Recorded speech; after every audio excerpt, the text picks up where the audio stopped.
Aujourd'hui, on continue avec les versets 15 et 16.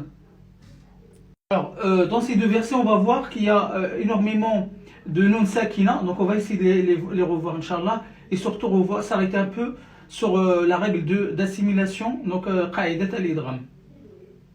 Premier cas du tanwin ici. Alors, vous avez fathatan sur le lam suivi de fa. La lettre fa, c'est une lettre de irfa, atténuation. Donc, je vais dire zaloulan fa. Donc le nun ici, il va être atténué. Donc il va être entre la clarification et l'assimilation. D'accord?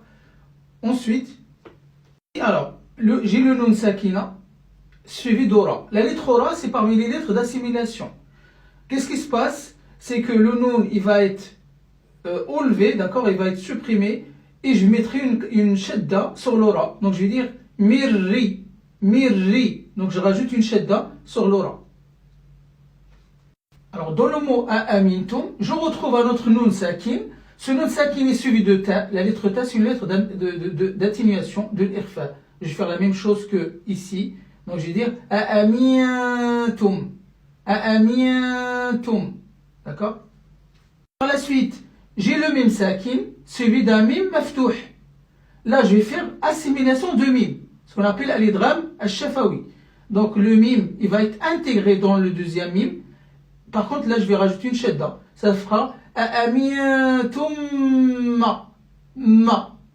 Donc, deux temps, parce qu'il va y avoir une sorte de rona sur le mim, suite à la simulation. Un autre nun, juste après, ce nun-là, il est suivi de fa. Fa, on l'a bien vu ici. Donc, c'est une lettre de l'irfa, pareil. Manfi. Manfi. Donc, pareillement, je vais faire l'irfa de la lettre nun. Alors là, vous avez le alif surmonté d'une vague suite à la hamza. Donc là, j'ai 4 à 5 temps de prolongation. On trouve le nun sakin suivi de ya. Le ya, c'est une lettre d'assimilation. Donc, qu'est-ce qui se passe? Le nun, il disparaît dans la prononciation. Par contre, je rajouterai une shadda et j'appuie 2 temps.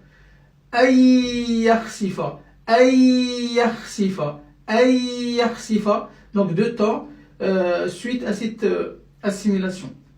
Alors, un dernier point, ici alors, vous voyez ce symbole qui en fait il vous indique que vous avez la possibilité soit de continuer, d'enchaîner la lecture ou bien de vous arrêter. Alors, si on s'arrête ici, on mettra un second sur le ha, on va dire mirrizqih, on s'arrête sur le ha. Par contre, si on enchaîne, attention, on retrouve un med de ya. Pourquoi? Parce que c'est le ha de damir qui est compris